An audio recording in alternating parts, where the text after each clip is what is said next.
Donc on était en 2010 et on saute sur 2019 et retour en France. Donc je ne sais pas si on le voit bien à l'écran. Décembre 2019, exactement le 5 décembre 2019, enregistré à la présidence du Sénat, une proposition de loi relative à la sécurité sanitaire. Et on voit dans l'article 7, mesures exceptionnelles d'isolement contraint. On a là la mise en place, dans le cadre d'une potentielle crise sanitaire, la mise en place de mesures très très contraignantes. L'isolement contraint, on est à peine en train d'en parler actuellement. Eh ben, c'est prévu dans la loi dès décembre. C'est pour ça que j'ai mis un D en bas. J'ai dit quel heureux hasard. Ah oui, c'en est peut-être un. Hein. Je me disais, c'est toi qui l'as rajouté ou... Ouais. Ah non, il n'y a pas ça sur les propositions, sur les textes de loi. Et quel heureux hasard que le cadre de cette loi, qui nous concerne tous un an plus tard, ait été pondu avant la crise sanitaire. C'est bien sûr, c'est que du hasard. Hein. Il n'y a pas d'anticipation. Mais il y a un petit doute. C'est pour ça que j'ai mis un dé, vous verrez, on va multiplier les dés après. Et c'est là où tu Alors, te dis, dés, tiens. La Constitution, finalement...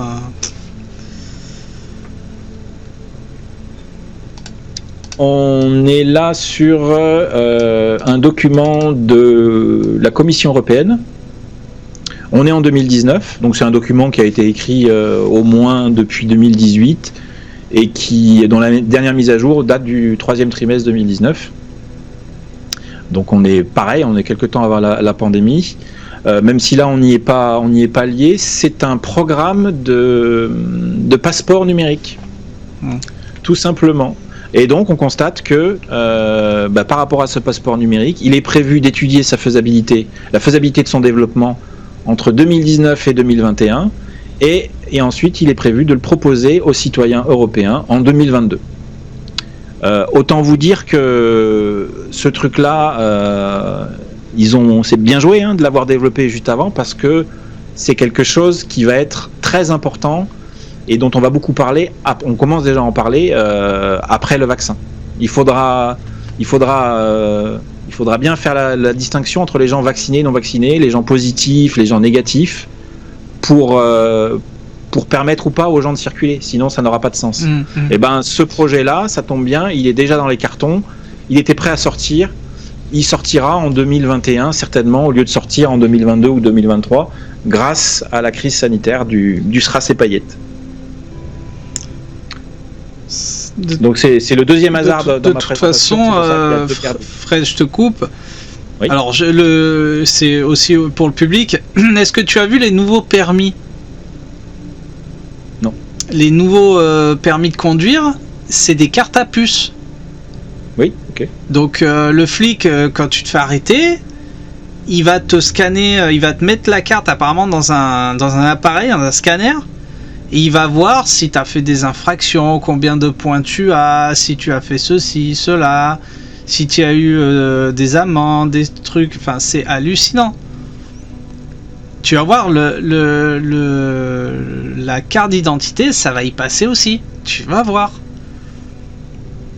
Ouais. Donc, ceux qui voient cette vidéo-là, ceux qui vont nous voir... Bon, il y en a sûrement qui ont déjà vu la nouvelle carte de permis de conduire, mais il y a une puce.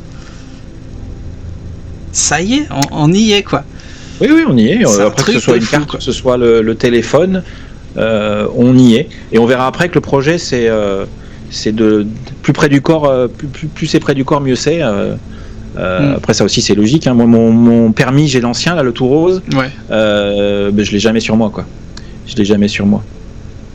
Le truc, c'est que j'en ai même pas besoin. Il n'y a rien qui me pousse à le refaire faire ou à le rechercher, parce que quand je suis contrôlé, on me demande plus. Enfin, on demande le permis, mais moi, à chaque fois que j'ai été contrôlé, là, j'ai pas mon permis. Bon, ok. Ils rentrent le numéro d'immatriculation. Ils ont leur petite tablette, leur fiche. Ils voient la photo du permis, machin. Ils voient bien que c'est moi et c'est réglé. C'est pourquoi on a besoin de plus que ça. Ils ont leur petit joujou à eux.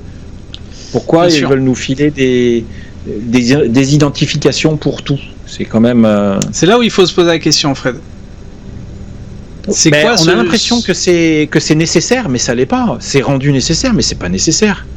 C'est pas nécessaire. Tu veux savoir qui je suis, je te donne mon nom et mon prénom, et puis c'est tout. Oui. Tu vérifies. Mais dans un ensemble global, c'est-à-dire entre ça, du point de vue médical, du point de vue social, etc.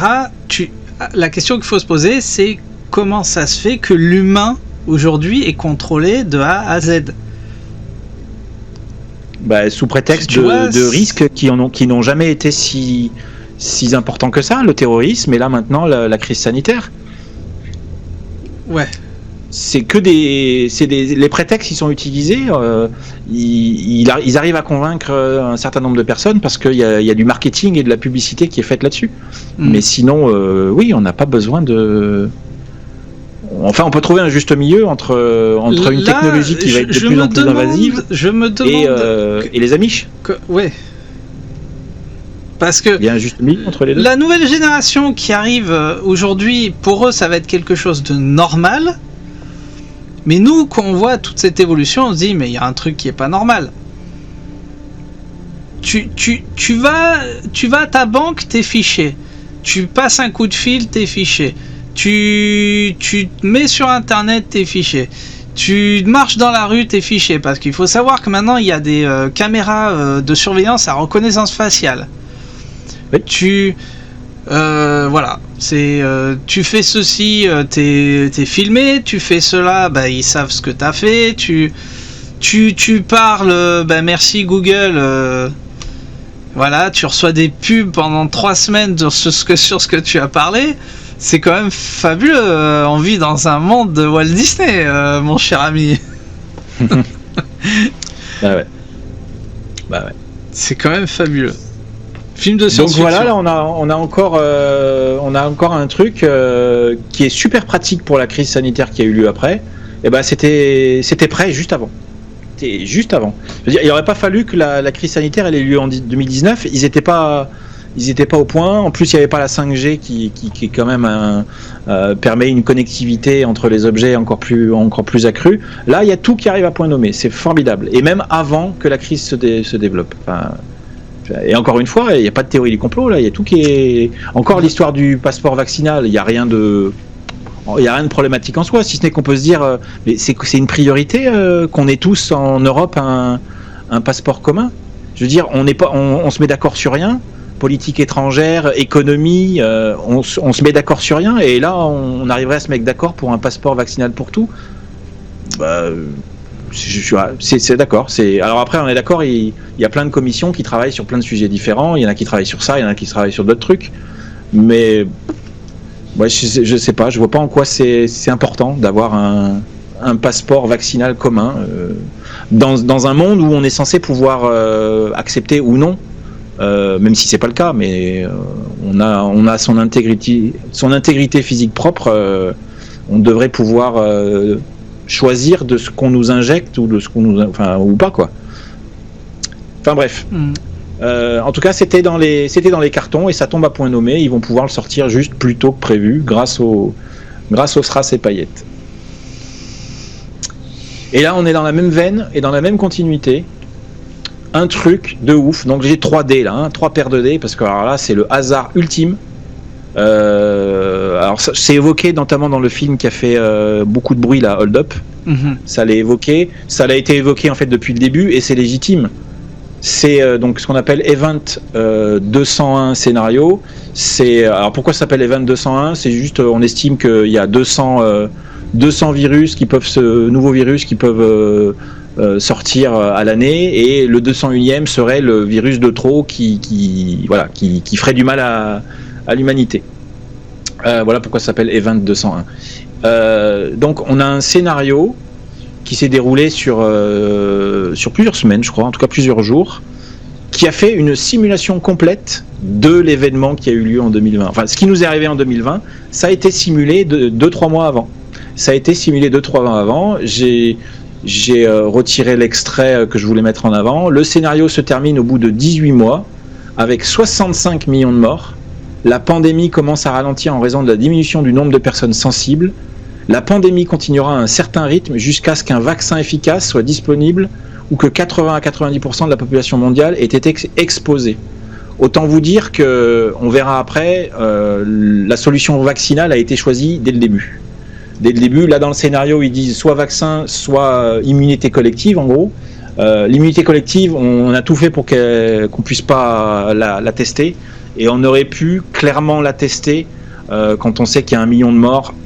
Franchement, connaissant notamment les éléments d'efficacité de la quarantaine, de tout ce qui a été mis en place, on sait que c'était pas efficace.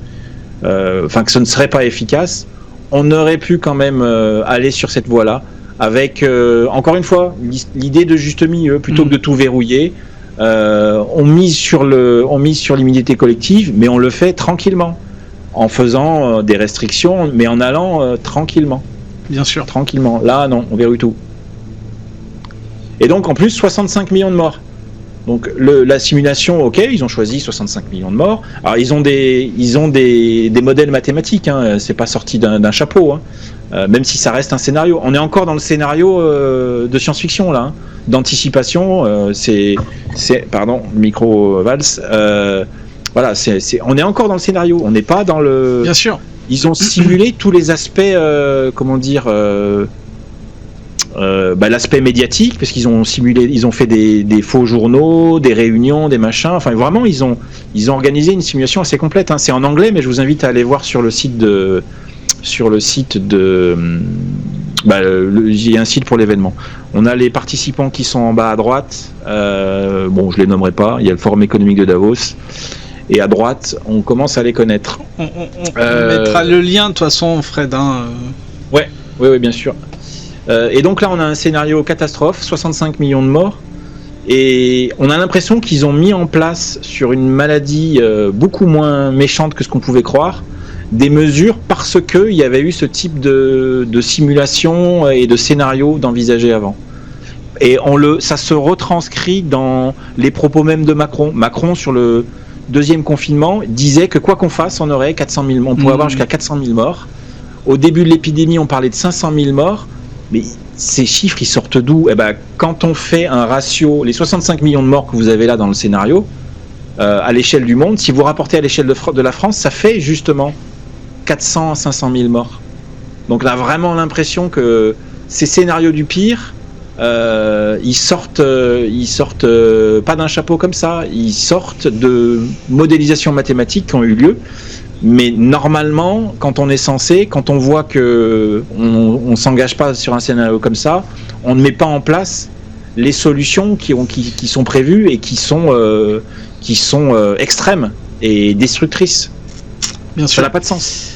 Alors, juste pour Fred, peut-être faire une petite parenthèse, parce que peut-être qu'il y en a beaucoup qui vont voir cette vidéo, ils vont dire: bah attends, ils sont en train de faire comme dans le film qui est sorti il n'y a pas longtemps, que tu l'as nommé tout à l'heure. Non, enfin, nous, là, Fred, il se base sur des faits que vous pouvez vérifier par vous-même. Donc, on mettra les liens, hein, il y aura tous les liens, mais c'est des choses que, enfin, nous, on l'invente pas, quoi, tu vois, tu l'inventes pas, c'est pas toi qui l'as écrit. Donc, peut-être qu'il y a,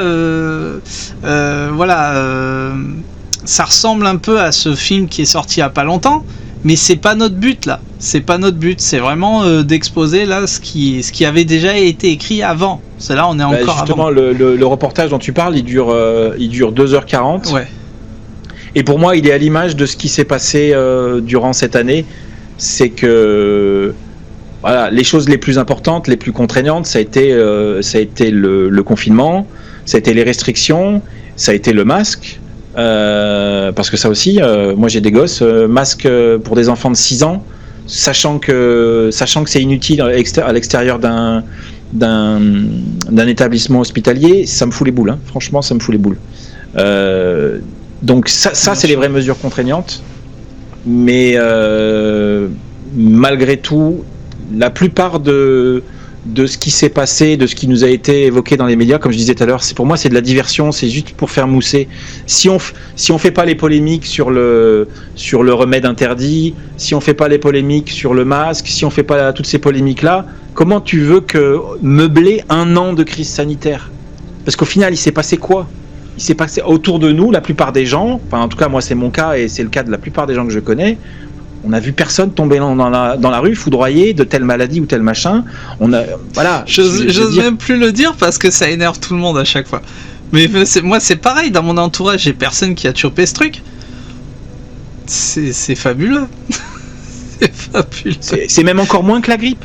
Mais c'est ça. Cette année, il n'y a pas de grippe, mais les autres années, il y en a des grippes. Et on a toujours un proche, il a chopé la grippe, il a chopé ci, il a chopé ça. Et là, c'est à tel niveau en ce moment que même les gens qui ont la grippe, je ne sais pas où ils sont. Alors on va nous dire c'est grâce au confinement. Ah, alors Fred a un petit souci technique. Pas d'hécatombe autour de nous. Alors Fred, alors on a eu une petite coupure. Est-ce que tu peux nous répéter un peu ce que tu étais en train de nous dire, que ça a coupé quand tu étais en train de dire c'est grâce au confinement? Je sais plus ce que je voulais dire. Alors je te laisse parler. Je sais plus ce que je voulais dire. Non, mais en tout cas, ce que je voulais dire, c'est que voilà, pour revenir sur le documentaire, il est un peu à l'image de ce qui s'est passé pendant cette année-là. C'est-à-dire que des trucs vraiment importants à savoir, des trucs parce que c'est contraignant pour tout le monde, et beaucoup de diversion, beaucoup de il y a beaucoup de mise en scène aussi. Carrément. Et donc moi là, je veux juste faire la part des choses. Alors ce documentaire, j'invite les gens à le voir. S'ils ont l'habitude de regarder que les médias classiques, ils vont prendre une claque, ça c'est clair. Et après, faire la part des choses, c'est soit vous la faites vous-même d'instinct, soit vous vérifiez, ce qui est plus rare, vous allez vérifier les éléments et vous faites le tri par vous-même. Voilà. Il y a des notions comme l'histoire de réduction de la population mondiale sur lequel, il faut marcher sur des œufs pour traiter le sujet. Bien sûr. Il faut marcher sur des œufs pour traiter le sujet. Ça se balance pas comme ça peut vite décrédibiliser. C'est pas une question que ça ne peut pas être éventuellement vrai. C'est juste que quand on va trop loin dans certaines idées, on peut polluer le reste de ce qui est pertinent, quoi. Bien sûr. Et là, moi, j'ai vraiment voulu faire le tri et montrer clairement comment, pour moi, il y a une planification. En gros, l'année 2019 a été un tremplin dans la préparation vers un Covid dont on ne savait pas qu'il allait avoir lieu. Donc, on est en droit de se poser la question, est-ce que c'est pas fait exprès, un minimum ? Qu'ils aient surfé sur la vague Covid pour mettre en place ce qu'ils ont besoin de mettre en place. Là, je parle toujours des mondialistes, Forum de Davos en tête. C'est une chose. Mais moi, je pense que ça va un peu plus loin quand même. Parce que là, ils étaient quand même...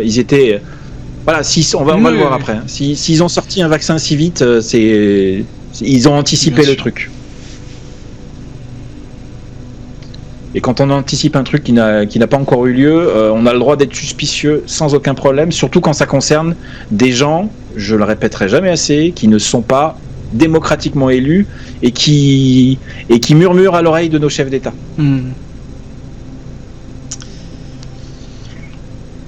Bon, ben là, on rentre dans le début le début du bazar. Ouais. On est le 30 décembre 2019 et l'alerte est lancée en Chine. Alors, grâce à plusieurs lanceurs d'alerte, et notamment Li Wenliang, qui travaille dans le monde médical, je crois, qui lance une alerte. Donc bon, on est d'accord, elle lance une alerte sur une potentielle épidémie à venir. Voilà. Pour l'instant, c'est pas grand-chose, mais l'alerte est lancée. On commence à en entendre un petit peu parler. C'est pour ça que le titre de l'article du Parisien me fait un peu rire, parce que comment ce médecin chinois a été réduit au silence ? Bah non, elle n'a pas été réduite au silence, puisque l'alerte a été lancée, et que c'est de là que tout est arrivé. Donc non, elle a réussi son coup, elle a réussi son coup. Ce que je fais remarquer dans l'article en bas à droite, l'article du Point, c'est que la France était au courant au même moment. Hein. Donc je suppose que tous les gouvernants ont été mis au courant au même moment. En tout cas, la France, c'est certainement le cas. C'est l'article qui nous le dit. Voilà, l'ambassadeur de France aurait alerté l'exécutif dès décembre. Emmanuel Macron et Jean-Yves Le Drian, donc ça doit être le ministre de l'Intérieur, n'auraient pas tenu compte de l'avertissement du diplomate. Donc on ne pourra pas dire on ne savait pas dès le début. Et par contre, on sait ce qui s'est passé après. Pendant au moins 2-3 mois, 2 mois et demi, on nous a dit c'est une grippette, ça va pas s'échapper, ça va pas passer la frontière de la France, ça va s'arrêter au même niveau que le nuage de Tchernobyl et tout va bien aller. Mais Ils étaient au De courant. toute façon, après, voilà, je vais pas remuer le truc moi aussi, mais c'est tellement vrai. Mais tu sais, Fred, voilà, je vais pas te l'apprendre, mais là, on retrouve le même début de scénario. Il y a eu pareil pour H1N1, pour la grippe aviaire, pour la grippe porcine, il y a toujours eu un truc comme ça en fait. Je sais pas si t'as fait gaffe et ils te disent toujours mais non, mais vous inquiétez pas, ils ont pris des mesures suffisamment élevées en Chine et tout ça, mais en fait bah voilà quoi, c'est ça. Bon, je sais pas si voilà, je sais pas si tu as fait gaffe à ça, mais Ouais, c'est notamment tu parles de H1N1, c'est le même schéma, hein, parce qu'on a essayé de nous faire peur, sauf que là l'avantage c'était sur une grippe, donc on avait sur une grippe, je crois que c'est 6 mois, c'est ce qu'il y a dans le rapport, le tout premier rapport que je montre, c'est pour une grippe c'est 6 mois pour avoir le vaccin d'une nouvelle souche en gros. Donc c'est ce qu'on a eu pour le H1N1 et dès le début ils avaient commandé, je crois on avait 90 millions de doses qui avaient été commandées et puis au final 6% de la population française s'est fait vacciner. C'est ça.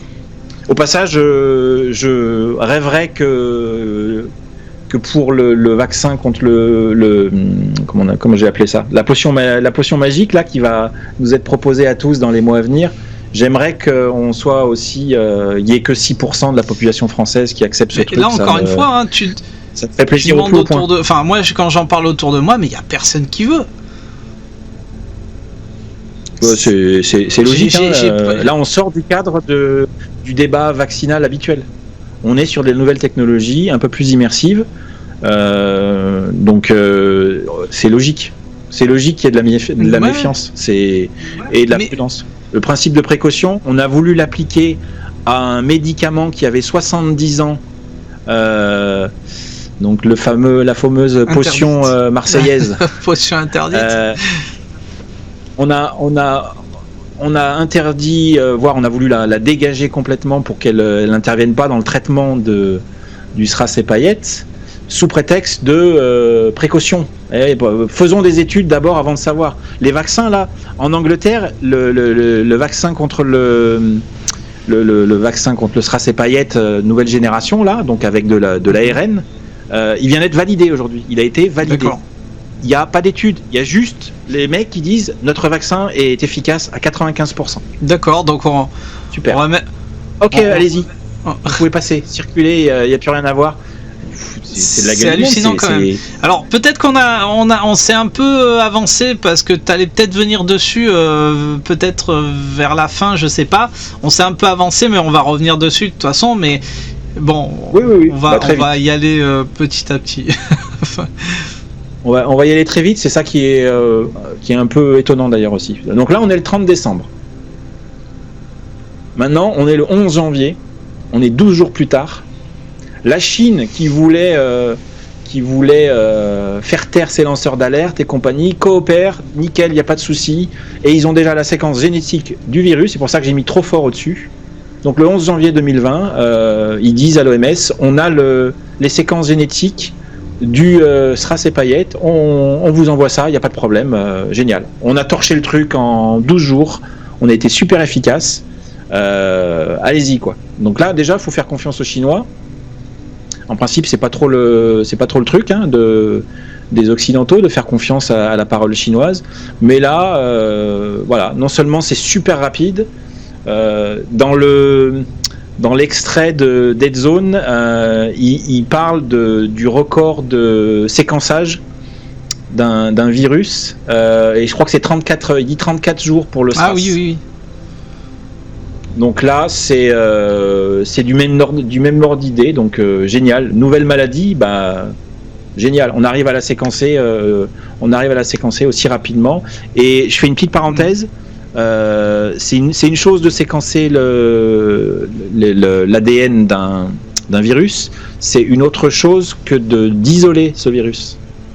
Parce que pour confirmer définitivement qu'il y a virus, il faut l'isoler. Et il n'a pas été isolé parce que pour l'isoler, c'est du taf. Bien sûr. C'est pas rien.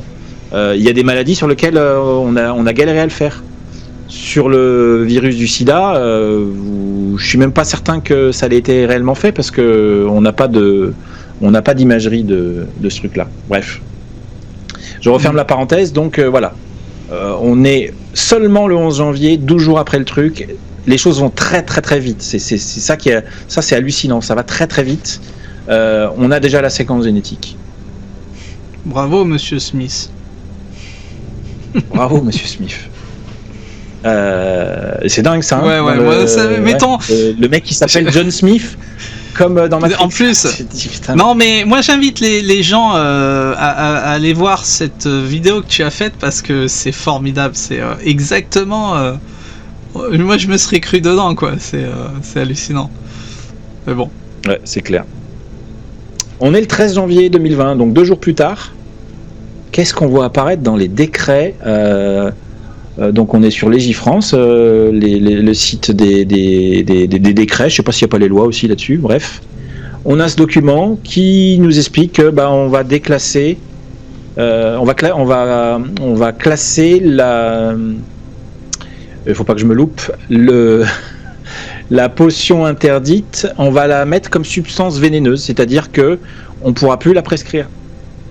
On pourra plus la prescrire. Et ça arrive le 13 janvier. C'est-à-dire qu'on ne sait rien de ce virus. Il a même pas fait de mort officiellement ou quoi, ou il en a fait un ou deux. Et on interdit un truc qui semble efficace contre ce type de maladie. Même un réalisateur de série le sait. Il y a des études qui l'expliquent. Ah, c'est louche ça. Hein. Ça c'est très louche. Alors ça pareil, c'est sorti dans le milieu, je mets des guillemets, conspirationniste. Ouais, il faudrait considérer ça peut-être comme un hasard aussi, ou en tout cas il faudra des explications un jour ou l'autre sur ça.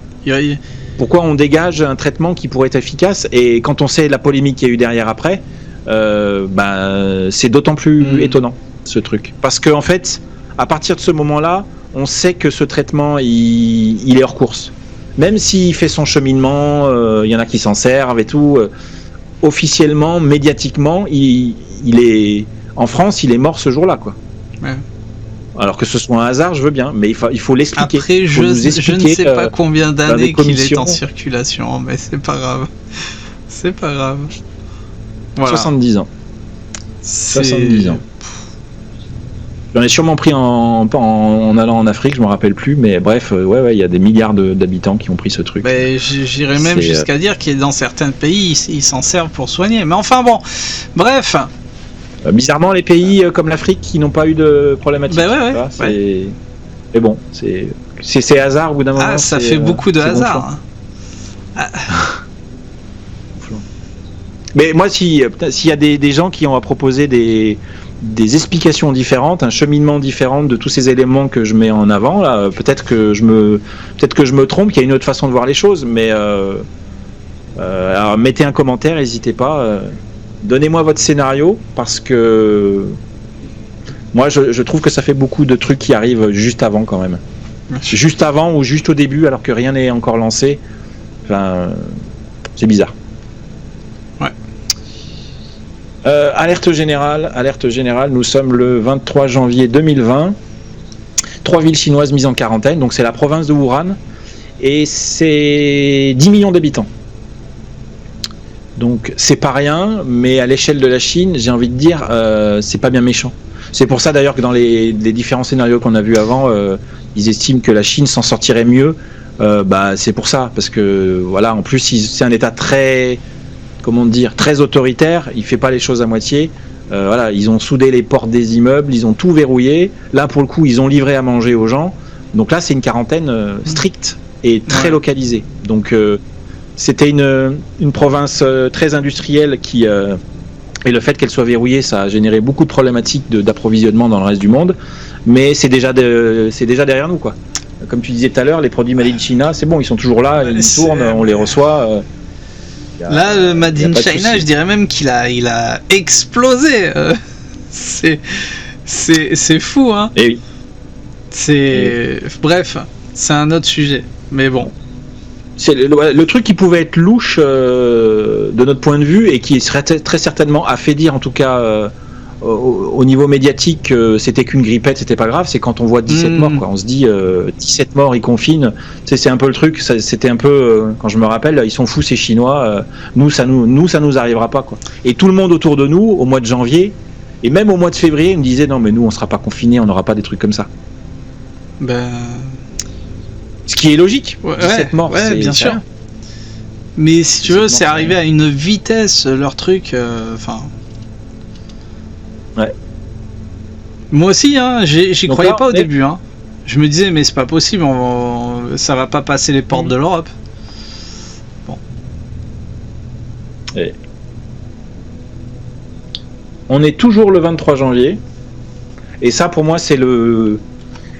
Écoutez bien ouvrez bien vos oreilles, c'est le truc qui m'a le plus percuté, ça. C'est pour ça que j'ai mis des points d'interrogation partout. J'en ai mis 6 parce que c'est presque diabolique. Donc on est toujours le même jour, hein, le jour du confinement. Et là on est au forum de Davos. Donc c'est le fameux forum économique. En gros c'est le j'allais presque dire c'est le berceau des mondialistes. En tout cas c'est la place des gens les plus riches et les plus puissants de cette planète. Voilà. C'est un peu une réunion des plus grands industriels, des plus grandes fortunes de la planète. Eh bien, au forum de Davos, alors qu'on annonce un confinement, là, il y a marqué le virus a provoqué la mort de 18 personnes. Eh bien, c'est à ce moment-là, c'est le 23 janvier, qu'est décidé de développer des vaccins contre ce virus. Le machin, on ne sait que dalle sur lui. On a eu le génome il y a 12 jours. Et déjà, on décide d'investir des centaines de milliers d'euros dans des vaccins pour traiter cette maladie. Alors qu'on a 18 morts, que le SRAS avant ça a fait sur 2 ans, il a fait je crois 700 morts.